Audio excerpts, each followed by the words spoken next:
I didn't know that it was like SEO. I didn't know what link building was. I kind of just did it, like reading stuff on the internet and following, advice. And I did it with this website this way. So if we try it again, it'll probably work again. And then it did. Paul Green's MSP Marketing Podcast. Extended interview.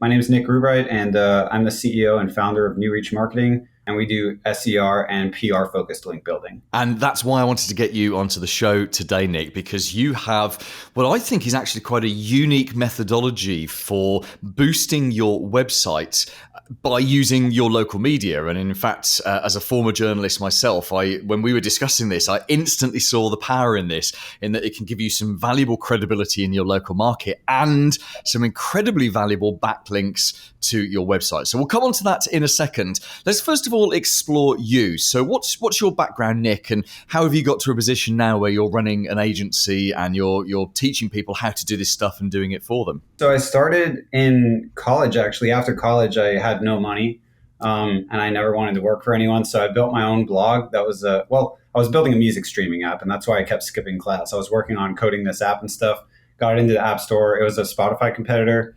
I had trouble negotiating with record companies for music licenses, so I wanted to get musicians onto the platform. And that's where I started learning about cold outreach. I was reaching out to record companies, reaching out to musicians on Facebook and just trying to get them on the app.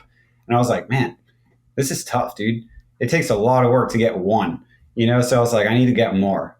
I need to figure something out. So I built a music blog and I got it ranking in Google for things like music marketing, music promotion. And I eventually monetized it with affiliate revenue and made $2,000 a month through Amazon's affiliate program.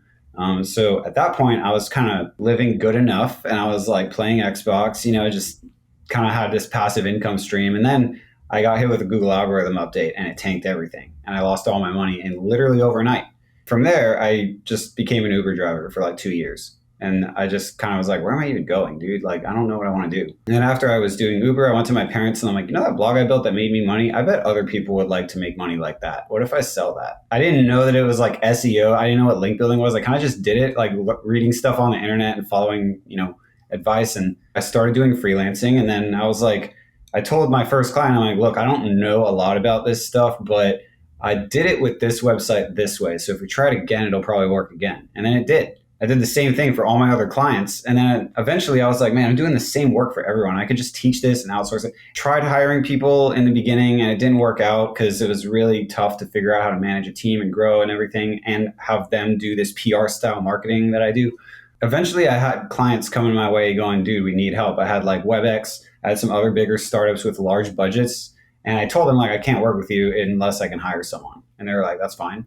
And I was kind of like, oh, really? Oh, man. So then I built my agency. Now I have an agency. And then in 1 year, we've gone from kind of not really $0, but like me making around $80K a year, like whatever regular salary to like $800K a year. Wow. After 1 year. So it grew pretty fast. And we just do our own work for us. I do the same stuff I do for my clients for us. We do the content marketing, SEO, guest posting, PR style outreach, just the same thing.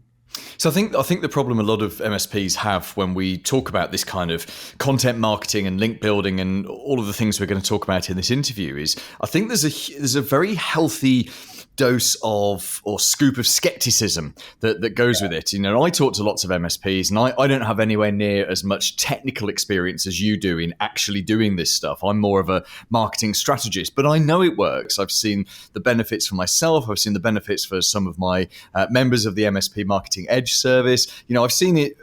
In fact, I ran an SEO company for 6 weeks for a friend. He bought it and he was selling it. And I saw what a difference that company made for its clients, when they did the work properly. So do you experience this? Because I know you do work with some MSPs, but do you experience this with lots of other business owners as well? Or is this just technology people who have that element of skepticism? I think it's everyone because it's hard to understand. And it's like this weird blend of art and science. And because, you have the business people who are so data driven, but then you have like the people who actually do the good work and they're more like artists. They don't know why it works. They're just like, they care about their audience, right?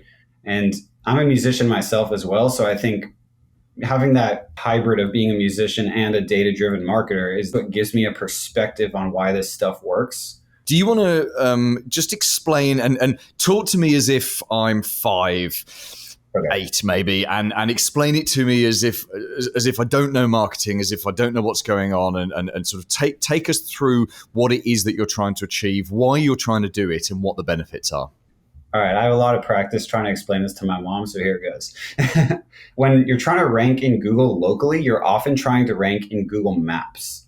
And when Google uses map listings, they're looking for localized signals. And part of those localized signals they look at is the backlinks. You can get backlinks from other websites that say things like, oh, lawyer in New Jersey or whatever, and that'll help. But if you get a backlink from a local website that Google knows is local because it covers subject matter in the area, that's a better target.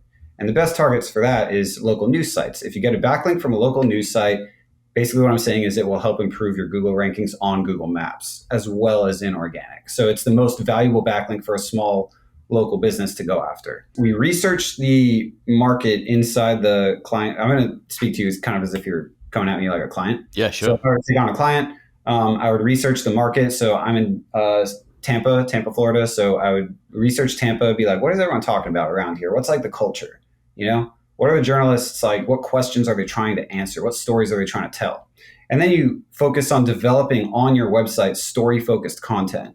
And a go-to I do for that is infographics, but you can't just make an infographic and it's going to work. It has to be something that's like, make the infographic something that when the journalist looks at it, they go, dude, I could totally use this in my story about whatever. Or I could use this to keep telling my story. The example I have is a law firm we worked with in New Jersey. It was around the holidays. The law firm had been gathering all this data on car accidents and most dangerous roads around the city, for their clients and stuff. So we built a car accident statistics map infographic of just color coding all the most dangerous roads and areas. And we pitched it to journalists, and then they liked it because it's like the pitch, the angle was, watch out, travelers to New Jersey. Here's the most dangerous road. So here, find a safe route. So it's almost like we built this campaign designed to help journalists help their audience. Yeah. And it worked. We got the infographic on TV, got it on their website, and we got 2 awesome backlinks from it. That's amazing. Now, so here's the thing. So I was a newspaper reporter for a few years, and I did 10 years on radio as a presenter, and I was like, the breakfast show newsreader and all of that kind of stuff. And then my very first business I started was a traditional PR agency, because that's what journalists do when they start their own business. And what you've done there is a classic example of generating a story out of nowhere, which the local journalists are going to be all over. And it's a genius piece of thinking, because the trick with any marketing is to look at the other person and think, what do they want? What do they want? What do they need? Or what are they scared of? Now, that's the case with all marketing. When you do it with PR, you're trying to put the journalist in your head and say, what does this journalist want? And this journalist wants entertaining stories that their audience will be entertained by. And don't for any second think that news is anything more than entertainment. That's really what news is. So and that's a genius example.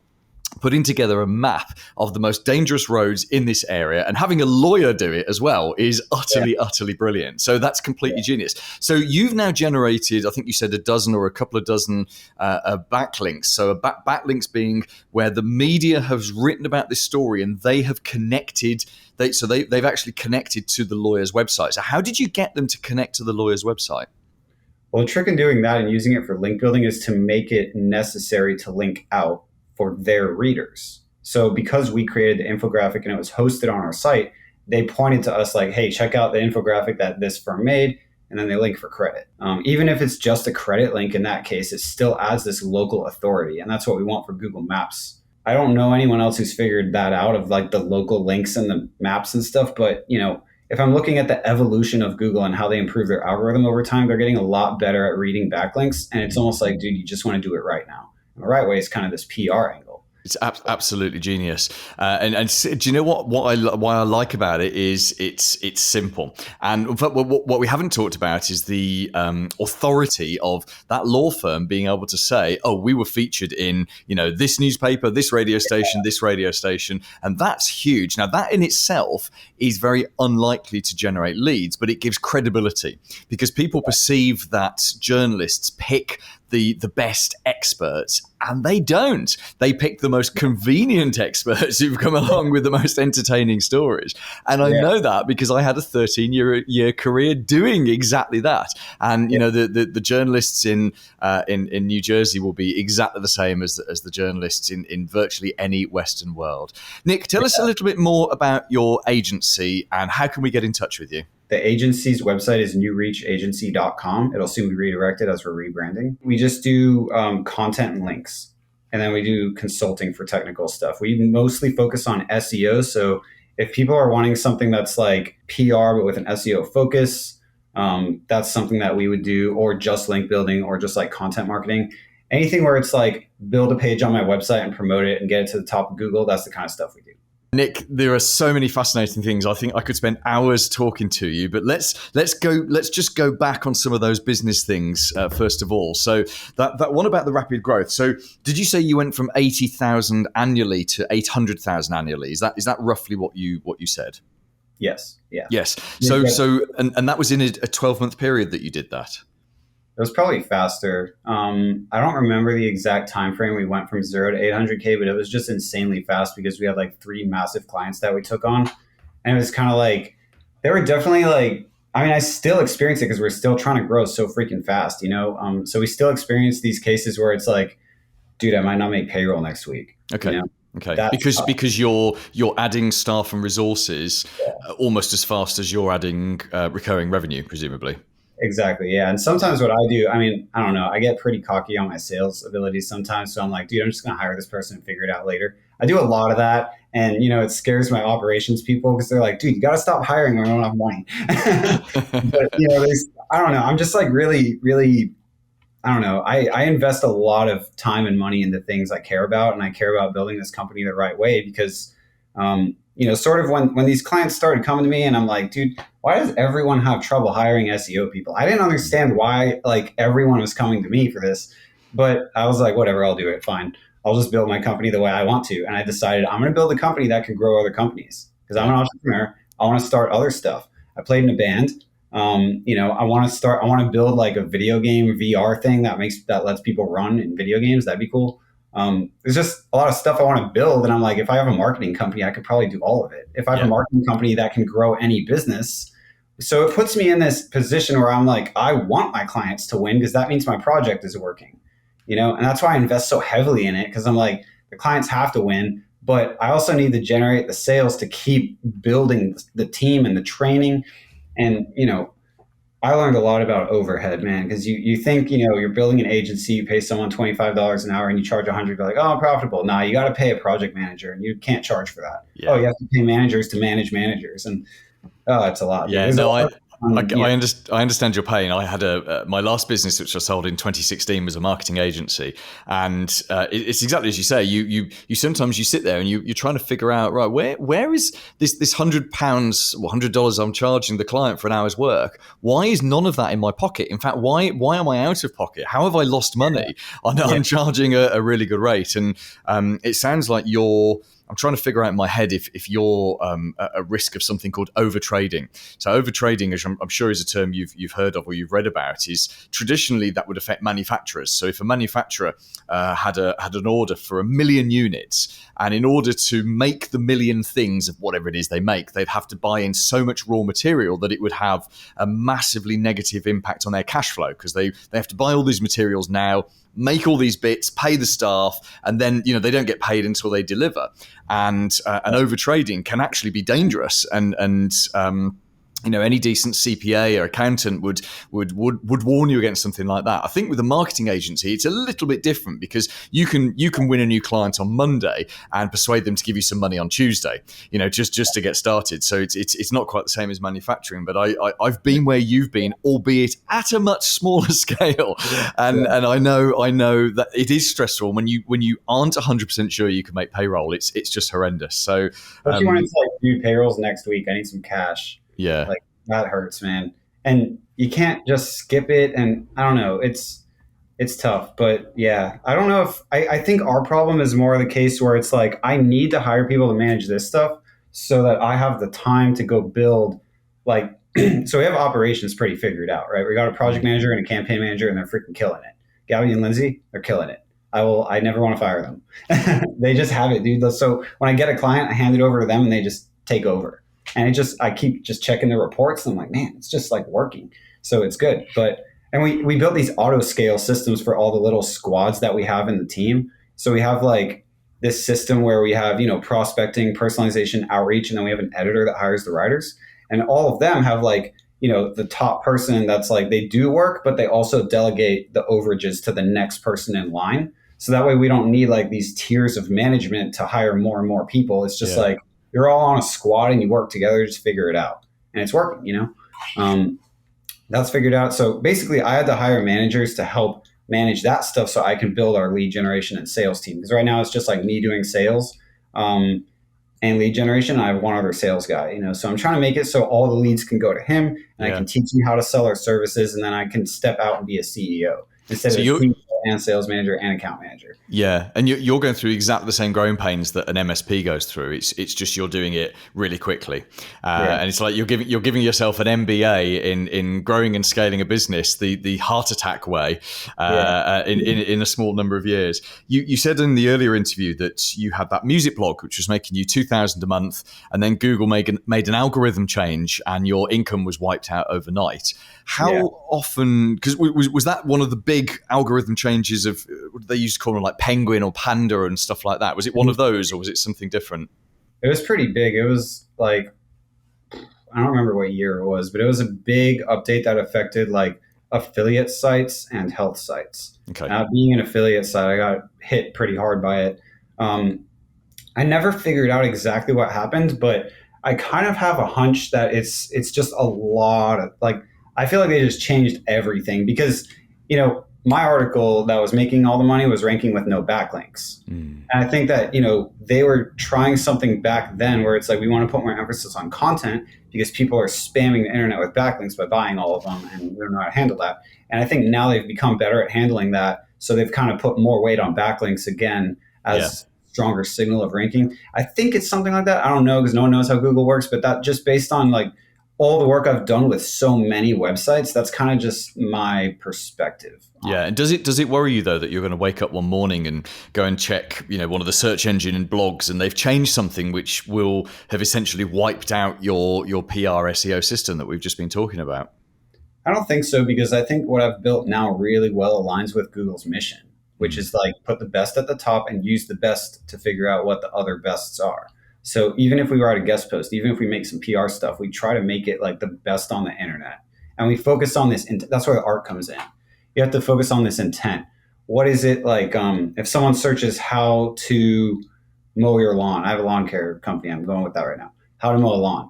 Well, what are they looking for? They're not looking for a lawn care provider. They're looking for how to do it. So tell them how to do it. You know what I mean? And then at the end of the article, they may be too overwhelmed and then they may start Googling like lawn care services after that, So just be at the bottom there and like help and build trust. And that's what it's about. So this is almost a very similar approach to the book They Ask You Answer by Marcus Sheridan, which I'm sure you've read, which is all about exactly that, is about providing incredibly detailed content, answering every single possible question that a prospect could have. And in the process of doing so, you raise yourself up on Google. Well, I mean, Marcus Sheridan did it so well. He took a tiny regional swimming pool company that was this close to going under back in 2007, 2008. And these days they're a manufacturer and they've got their own distribution network around the US. Oh, wow.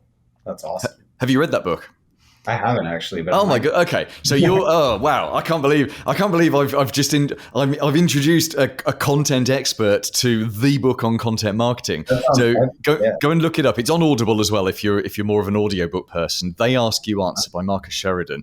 And I only read it. I think it was last year for the first time, and it was one of those. You read a book in a weekend, and I was licking every page because it was perfect, and it explained to me why an investment into quality content is so important. And we recommend it to all the MSPs we work with. We say, look, this is your long-term plan. It's going to take years for this to pay off. The ROI is not there early on because, back when this guy did it, it was 15 years ago, and the world of Google was different then. But you can still do it today. And actually, it's as much about video and everything else today as it is about written content. What do you talk a little bit about why that is? Because I feel like a lot of people don't understand that. They go, what does content do? Because I have a lot of clients come to me and go, well, I need blog content for more Google rankings, right? The way they think it works is kind of this weird concept of like, if I have more blog posts on my website about the topic, then this page I'm trying to rank will rank higher. And that is not true. Do not think like that. It's like every page targets a very specific keyword and a very specific searcher, and you have to target it at like, what does this person want and how do I give it to them? And it's really your job to understand the searcher. And if you can do it better than Google does, then you're onto something. I think I was able to rank my article in best acoustic guitars #1 with no backlinks because I understood the searcher better than everyone else. So what everyone else did is, they kind of did what everyone else, curated a list of guitars. Here's all the features and a little paragraph about why it's awesome. I was like, dude, this doesn't even help anyone. I don't want to buy a guitar off this. So I interviewed all the top guitar teachers on YouTube, and I said, what is your suggestion for the best guitar for beginners? And I rounded up 10 of them. And because it had this like awesome social proof element, I guess, from the YouTubers, I don't know, it ranked in #1, but to me, that was way more helpful than something that just lists out features. And then I put videos in it too, like embeds of the guitar that I could find, the best ones, because I wanted to showcase the tone. Because like as someone who plays guitar, I don't know, man, I just knew what the searchers wanted. I remembered my experience buying my first guitar. And I remember being upset with it. I bought a $200 crappy, it sounded like a tin can, but I don't know. It's about knowing the searcher, and the content is building for a keyword. And the reason you have to invest so much in it is because you might have to build an epic piece of content for 100 searches a month. That's not profitable. You got to do a lot of it. And that's kind of the why of like scaling and why it's so expensive to get somewhere. Because you can't make money on 100 people per month coming to your website. You need thousands. And to get thousands, you just need volume, because all the stuff that's taken up with like really high search volume is taken up by big websites that have existing authority that if you were going to win, you'd have to do a lot. So content helps you find this back door where it's like, what's the stuff on the internet that people haven't like found a fit for yet? And it's filling up, it's going to fill up faster when people start to get a hang of this stuff. And that's why it's kind of this thing where like, jump in now. Do it. Make it epic. But then there'll be another opportunity, because there always is. And the question I was going to ask you was, what you clearly are a thinker. You're clearly someone who looks at what's happening, and you think, what's the next thing? What's the next thing? What's the next thing? What's Google search in your opinion? And it is only a crystal ball, because the only people who know this are the extreme advanced R&D department at Google. But what do you see as the next 5 years for Google search? What do you think the trends are going to be in respect of local companies like MSPs? I think Google's mostly going to do more of the same in better ways. I think they're going to make more use of AI and tech on the end of like, I focus, a lot of my research is more around like link spam, because I do a lot of link building, and I'm always trying to find ways to explain to clients why they shouldn't buy a backlink. I've found a lot of evidence that suggests Google building up on the systems of spotting paid links. Like in an article I read from 2006, that's when they first introduced the link spam form, where you could report sellers and buyers of different backlinks. And they, continued to trickle out these blog posts about how they're like getting the data and using it. And I'm like, man, they're building algorithms, dude. They're building algorithms to try to figure out how to spot all the paid links. And now on Twitter, they're saying, we got it. And everyone's like trying to hack the system still. But people at Google are like, we figured it out. Even in Forbes, we figured it out. And I believe them. I believe they have. I think they're still working on the algorithms to spot it and like do it more accurately. But I definitely think they're using something like machine learning tech, where they're like, they don't even care about the no follow. And like, I think the no follow and the tags and stuff are going to go away. And like the requests of webmasters to behave are going to go away, because they're going to be like, no one is behaving. Let's just do what we want, like everyone else is, and try to. It's almost like cheaters in online games. They're trying to figure it out still, and it's just an ongoing thing, because the internet is just like the Wild West. Anyone can do what they want, and Google's trying to filter out the bad guys. Yeah, So I I think love it's it. gonna I love all this. I could talk about this for hours. It feels be like, even though the internet is 25 years old in terms of the commercial internet, it still feels like we're on day one. Well, in fact, doesn't Jeff Bezos say that to the Amazon employees, that they're still on day one? Let's look at a couple of other things. So these are not really related to business. They're just interesting things I want to talk about. You were an Uber driver for a while. What's it like being an Uber driver? Is it as bad as everyone thinks it is?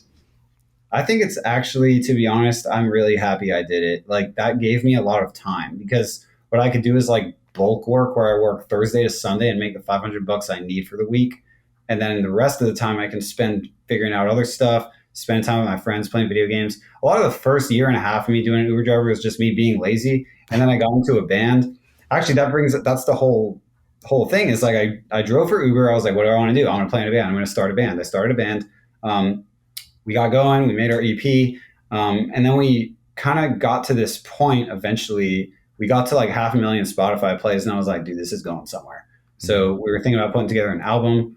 I'm not in the band anymore, unfortunately, but when we were putting together the album, we kind of were like shopping around people to make a music video, and we found this guy for $5,000. And my band wanted to go with someone in Jacksonville for $1,000. And I kind of was like, man, it's really risky to buy it wrong. Because then we spend so much time making the wrong video. And if it's bad, you guys aren't going to want to trash it. So I don't want to put something bad out. So, I ended up leaving over that discussion because I was like an all quality, all the time guy. And they're like, let's do it cheap. And I'm like, dude, I'm out. I want to do it right, not cheap, So I left the band on that premise that I didn't see the vision in them. And, after that, it was basically like just before I left the band, though, the $5,000 thing, I was like, if I can make the money myself, maybe we can just do it. I started this company. We got to $5,000, or I started freelancing, then got to $5,000. And I was like, I don't know if I want to spend it on this band. It doesn't seem worth it. Yeah. They kind of taught me the value of team, like the right team, like in my band, the team was going after a bunch of selfish things. Like they were like, I want to be famous or whatever. And I was kind of on this mission to like build a music experience for people. Like I want people to come to our shows and be like, whoa, like I got to take the attention of the most ADD person in the crowd. That was my goal. Make them so engaged, where they're not thinking about stuff going on in their life. Someone like me, Yeah. And So this is fascinating. This is you doing big thinking about the band. Most people get. I'm not a musician. I couldn't be in a band. I could perhaps play the triangle, and that would be about it. But you didn't just go into a band because you wanted to meet girls, smoke drugs, and play your guitar or whatever instrument you played. You went into a band because you wanted to create something. I'm guessing you could see in your head the show and how big it would be and the experience and. There are very, very few people like that. Just because the stars end up doing those big shows, well, they have people around them who create stuff like that. It's very rarely the stars, and I think we can see exactly the same thing in your business venture now, where you've clearly got this vision, and you've a couple of times you've talked about your team and trusting your team and how you've got some great people, and you never want to get rid of them. And I think it's really interesting. You're one of those people, Nick, that I think will be incredibly successful at whatever it is that you choose to do. And at the moment you choose to throw yourself into business, it would be, I almost want to catch up with you every 12 months just to see where you're at and what you're throwing yourself into, and also what chaos you're creating along the way, because you're absolutely one of those. I'm not going to call you a disruptor because there's lots of like people labeling themselves as serial entrepreneurs and disruptors, and I think all of that's just become sort of silly jargon now. But you're definitely sort of on a mission, and you're leaving chaos behind you, and I don't think that's a bad thing. I think that's where we discover new things. Chaos is creativity. That's what I think. If I don't know, if you know everything, you're too late. Yeah. If you know where to go, you're too late. Yeah. That's what I think. I gotta go where I don't know what's up. Because that's where you find the gold nuggets, that other people haven't found, right? Yeah. So, and that's, people, when I started a band, people said the same thing. They said, well, dude, 98% of bands fail, or whatever statistic they make up in their head. But the way I thought about it is, well, I'm just going to figure out what the 2% do, man. I mean, what are they doing right?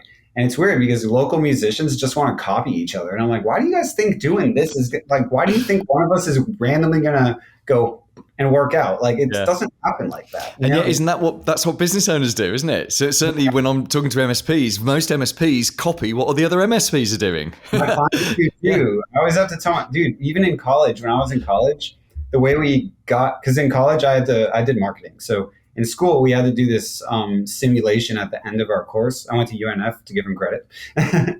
We had to do this simulation at the end of the course, so where you have to run a drug company, you get to do a test, and then you get to do the real thing. We did the test and we got last place. By the way, only 3 teams pass. You get A, B, C, and then F if you fail. And then you have to take the class again. So not very many people were able to pass through the class. But like we did the test run and we got last place. And my team was like, damn. So we looked at the competition, the first 3. And my team was, everyone was kind of thinking like we got to do what the winners did because that's how you win. But I'm like, dude, they're going to do that again because they think they can win. So we got to use the knowledge of what they're doing to plan our route. And we got first place. Because you just kind of have to map out like, what are they doing? And then if you can know what your enemy is doing, you can just draw around them, you know? And that's the approach I took with that project in college. That's the approach I take in SEO. That's the approach I took with my band. It's like, why are we going to do what everyone else is doing if everyone else is failing, you know? Yeah. But you kind of look at other people and you get this almost imposter syndrome like thing where you're like, they're probably awesome because I'm just Nick or whatever, whoever you are. They're probably awesome though. And they're doing that. I should do that. Yeah. But it's like, they're probably lost too, dude. They're probably just the 5-year-old self going like, dude, how do I get to the next thing or whatever? So I don't know. Yeah, I love it.